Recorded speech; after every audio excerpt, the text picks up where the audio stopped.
Hello and welcome to another episode from the Magic Weaning podcast. My intention with these episodes is to bring awareness and clarity to the weaning of breastfeeding process, because this is what I'm here to do. You've created a miracle called life, breastfeeding or pumping every day and night. And there's gonna be a gentle weaning way. It's time to listen to Magic Weaning. Welcome to Magic Weaning. You ready for Magic Weaning with Gabriela Ungurelu. In this episode, we're gonna talk about when to prepare for the weaning of breastfeeding. First, not everybody needs a weaning coach to stop breastfeeding. Okay, let's get this clear. Of course, I'm a weaning of breastfeeding coach. I have a list of weaning of breastfeeding coaches that I trained, and you can find it on my website. That is gabrielaungurelu.com. And if you haven't heard about this, don't worry, it's something really unique. It has to do with the way you position yourself in terms of the weaning breastfeeding. It's the energetics behind it. It's the emotional side of you behind it. It's not that much on and about training the child to stop, but being aware of where you continue to breastfeed, even though it just in an energetical way or in an emotional way and stuff like that.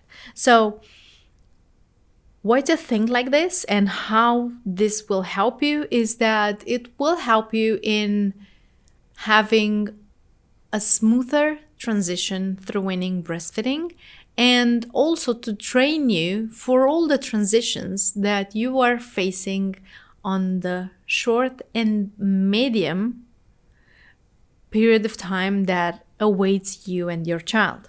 Okay? Because just like the child learns to be human, you learn to be a mother. Okay? So, when to start preparing for the weaning process? Basically, I would say as soon as you find out that this is a thing. As soon as you see someone struggling going through this, as soon as you read a post in a group of mothers from someone that says, oh my God, I don't know how to do this, I cannot do it anymore, and I cannot leave the child crying. So every time, like the moment you hear about it is the perfect moment to start gathering the information on it, because as I mentioned in the last emotional episode I did, not being prepared for something that could happen really knocked me down on my knees in a way that I never thought of, because I literally never thought of informing myself on what a C-section is. What does it imply? What is the energetics behind it? How do you emotionally survive the fact that you could not bring your child in this life the way that you intended to? And it's the same thing with the weaning of breastfeeding. Just that when it comes to weaning breastfeeding, take into consideration that you haven't slept for at least 1 year, one full night. So it's a little bit more intense due to the fact that you are way more stressed out, you are way more tired, you are way more aware of all the things you're not a good mother because of. Okay? So basically, we will get deeper into this in just a few moments. reason for which I want you to keep listening, and I will be back. I will be back with you in short. I was talking to one of my friends, and she had a boy, I think 3 months older than mine, and she was fine with breastfeeding him until he was really old. But for me, this process had to happen, and I was telling her, I'm very confused because there's no process out there. There's no books. Because I read about 3 books. I watched a lot of videos on YouTube, and none of the methods that I found really helped me. They were mostly giving me this anxiety, like this is not going to work out. Like I would feel so anxious about, the methods they would explain in those books, that I was like, there's no way I could apply this to my son and I would be comfortable with them. So she recommended your group, and I started reading comments and experiences that other mothers would write there. And then I said, I have to really work with Gabriela one-on-one, because I felt like I needed more support. And definitely I was intrigued by this method, by this process that was described in your group. And that's how I got in touch with you. Thank you for coming back. We are talking today about when to prepare for the weaning breastfeeding process.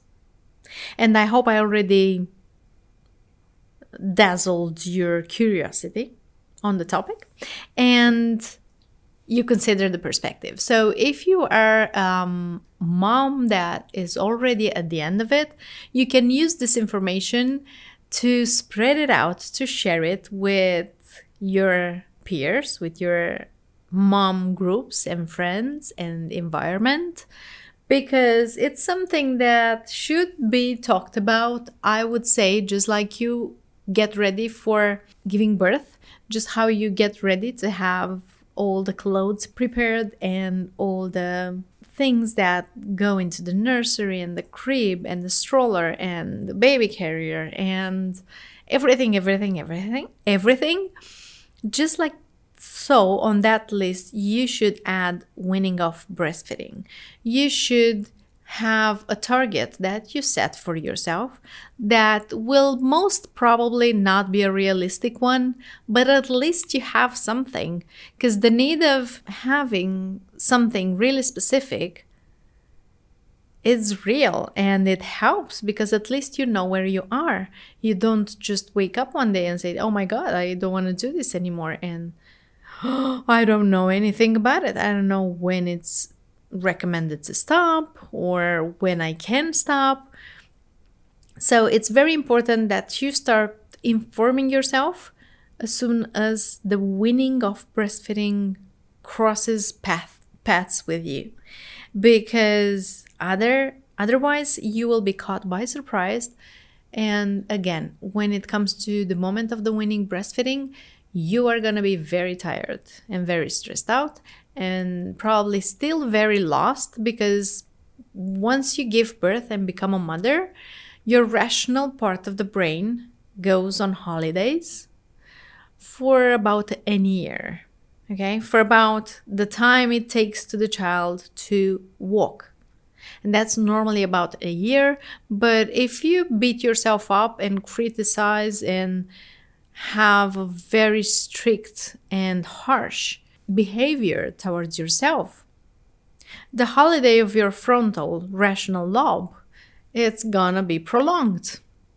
And basically, you will not have all the faculties that you normally have when it comes to decision times and stuff like that. So it's important to have this into consideration and not wait until the last moment to inform, to know about, to look at this perspective. I know that a lot of mothers, more often than not, have difficulties in the start of the breastfeeding. I was one of them, as I told you all about it in the previous episode, which if you haven't listened to, I kindly invite you to do so. And it has been such a journey to go through the emotions that I had to go through without having any previous information on it. So it's really, really important to pay attention to this part of the breastfeeding journey, because either you or somebody else, if they are pressuring you, or if they are telling you to stop and you don't want to stop, and you sacrifice yourself and you give a distorted model of an adult to your child, and all of these things can happen and will happen if this part will take you by surprise, the weaning breastfeeding. And it's normal that when you have different start in breastfeeding to start with, basically, and this happens to a lot of moms. I think this is a little bit too little talked about, but it's normal to have a hard time breastfeeding the first 3 months after giving birth. You're going through an extremely deep and rich in high and lows roller coaster of emotions in the first 3 months. Basically, when you give birth, you start to give up being a daughter and you transform into being a mother. And this is a lot. And with this, a lot of things are going on with the beginning of the breastfeeding, because it's the struggle inside you, is the intimacy of it, it's the relationship with food and with nurturing and being nurtured, that everything tries to be up to date in your energy. And so all of these things are have a direct impact on the breastfeeding journey. And when you try so hard and go through so much pain and so much commitment and so much dedication to be able to breastfeed your child, it's normal that the last thing you want to hear about is stopping this, especially when you just got it right. But from my experience, what I noticed was that people that come and work with me on the weaning breastfeeding before the age of 9 months, they are having a natural breastfeeding process where it's like a dance. The child makes 1 step in front, 2 steps back, 1 step in front, 2 steps back, and so on and so forth. And they just live the breastfeeding in a gradual way, and at the exact time they're ready for just living it. And in this case, the entire subject is not a new burden on the shoulders of the mother. So I understand that you don't want to talk about it, you don't want to think about it. You are so grateful for having done this. Maybe your wounds of your nipples just recovered, because this happens a lot. It feels different and it hits different to think about stopping the breastfeeding after months of fighting to be able to do it. Physically, emotionally, with everything you've got. But then, as I mentioned, is important that this chapter will not take you by surprise.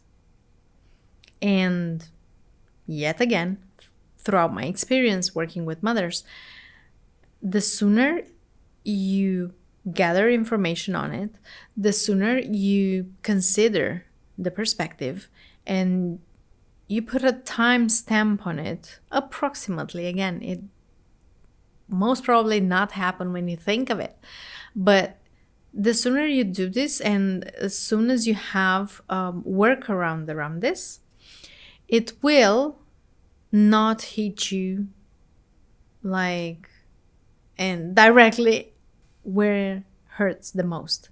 Because I have mothers coming to me and they are like, I ask them for their stories, for their stories since they thought about having kids up until the moment they wrote to me. So, and I see this, and I also ask them to write to me the fears they have around weaning breastfeeding.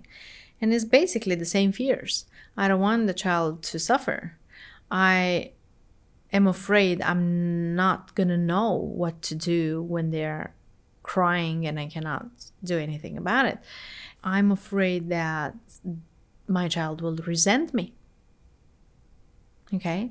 There are these fears that are normal because weaning breastfeeding is nothing else but the second physical separation between you two. And basically, this time around is for good. Okay, so the first one was when you gave birth, and the second one is when you stop the weaning breastfeeding.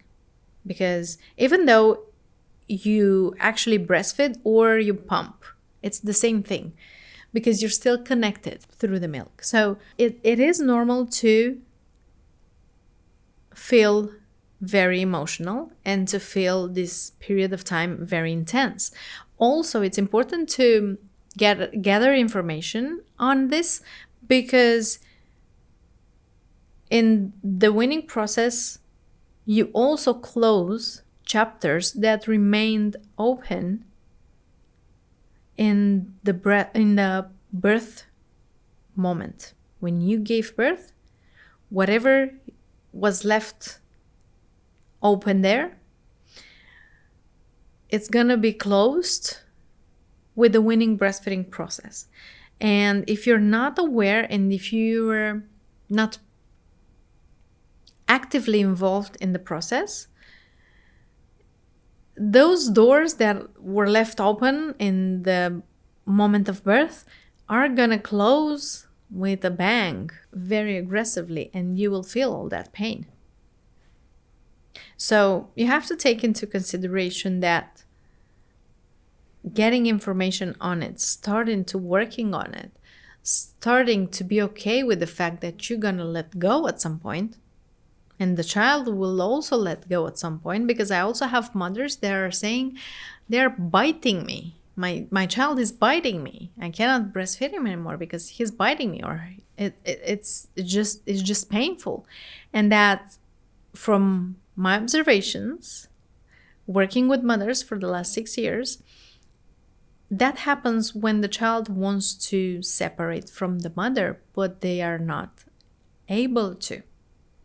Because the reasons that a child is still breastfeeding after the age of 1 year is because of the emotional needs of the mother, okay, or crazy emotional states.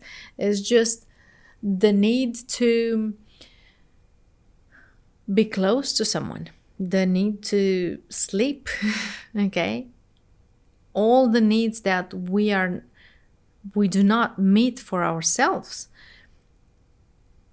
make us feel agitated, make our energy to feel like it's running 24/7 and it never stops. And when the child latches on, as we talked in the previous episodes, they help us generate endorphins.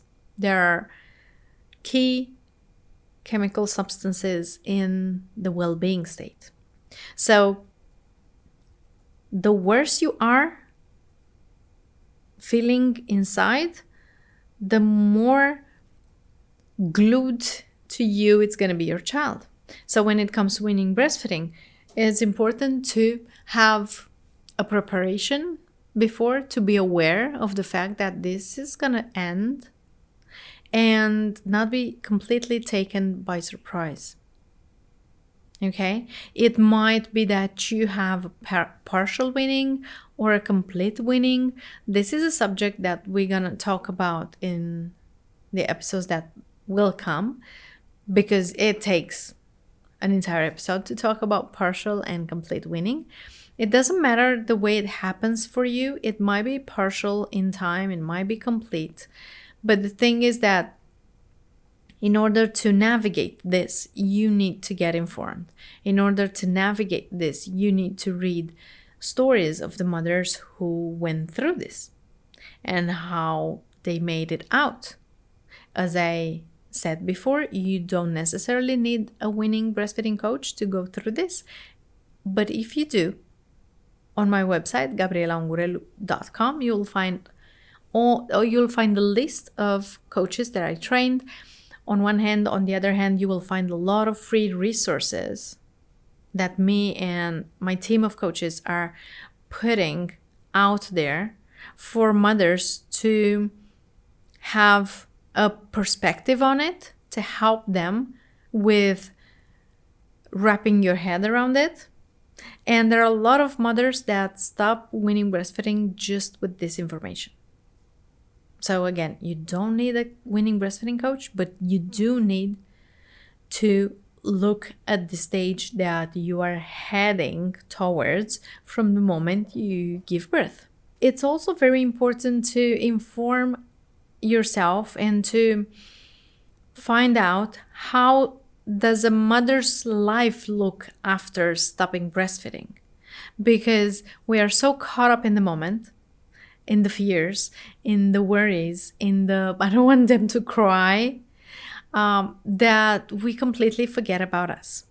And I would very much like to invite you to find information on this on one hand, and on the other hand to look at the lives that the mothers have after the weaning breastfeeding, and you will see that the success stories has behind it a successful mother. What is a successful mother? She might or might not have $1 million in the bank, but what I mean by a successful mother behind a successful weaning breastfeeding story is a mother that has a life of her own, a mother that is connected to her partner, a mother that takes care of herself, a mother that takes care of her own basic human needs.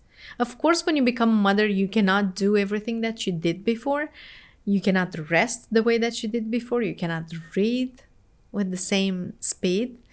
But there are some things that you can do for yourself, and they're very important to your own well-being, because in order to be able to separate permanently physically from your child, you have to have your own life. Because if you don't have your own life, if you don't have something to go back to after being in this bubble of becoming a mother and breastfeeding your child, you will have the strong tendency of holding on to your child.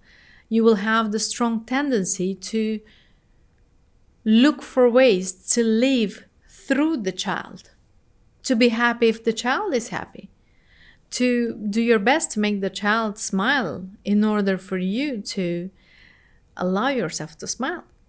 So inform yourself on ways to do this, inform yourself on how to position yourself, and inform yourself in the life of a mother behind a successful weaning breastfeeding story. I'll see you for my final talk in just a few minutes. Please hold on to this. I'll be with you in short. I was so amazed that everything that Gabriela taught me, it worked out for me, because like I said, people advised me to do all sorts of things, to put ketchup or to just tie my breast so my son couldn't get to them anymore. But to me, it was traumatizing for me and of course for him. So I could not resonate with these methods. And I also didn't have the support where I could not sleep with him. My son slept with me. He still does. He's 4 years old. And I breastfed him until he was close to 3 years old. So he always slept with me. I didn't have a grandma. I didn't have a nanny. My husband, he worked a lot. And I just couldn't use this getaway in order to make him not be as attached to me when it comes to our routines. And so Gabriella really gave me the path to freedom and happiness while gentle weaning my son. And this is the reason why I continued to work with her, and I enrolled in her grown-up program, where I cannot thank her enough and thank myself enough for making this awesome decision, because in the end, it's all about us. It's all about what we decide to do with our fears, how we decide to move on when it comes to reaching certain decisions and getting to certain points in our lives. And of course, this was a milestone. Gentle weaning my son was a milestone. And looking back close to, it's over a year now, but it's such a wonderful experience. And there was no trauma for myself or for my son. So I do encourage every mom to work with Gabriella, because it really, really works. Even though it feels a little bit different, even for myself, I just didn't know if it was going to work out. But I said, you know what, I'm gonna give it a try, because it really feels gentle. It really, really feels soft and safe. Once again, I do want to thank Gabriella for all her support, for all her help, and she's a godsend for all the moms and all the children out there. Thank you, Gabriella. Hi, and welcome back. Also, thank you very much for staying with me until the end of the episode. So let me know your ahas, let me know what resonated with you and what did not resonate with you. And before I say my goodbyes for this episode, I want you to, again, grab a pen and a paper and make a plan for how you want your weaning breastfeeding journey to look. Like approximately when, approximately how, and how would you like to feel when you reach that point? How would you like to be supported when you reach that point? This is also a subject we're gonna talk about in the next episodes. Make a plan and look at it. Make a plan with the fears that you have when it comes to this moment. If you close your eyes and imagine yourself in the moment of your last breastfeeding your child, what do you feel? What comes up for you? What scares you? What makes you cry? And just go and explore that. You can do this on your own. You can do this in my Magic Weaning program, or you can also join us in social media. There are a lot of resources me and my coaches are putting out there as valuable free content that you can find a lot of answers in. I will leave you with this now. Again, it's a privilege and an honor to be in front of you today. And I'm Gabby. I wish you have an amazing day. See you in the next episode. Thanks for listening to Magic Weaning. Tell your friends about your Magic Weaning. Review, tag, subscribe. We hope you had a very good time.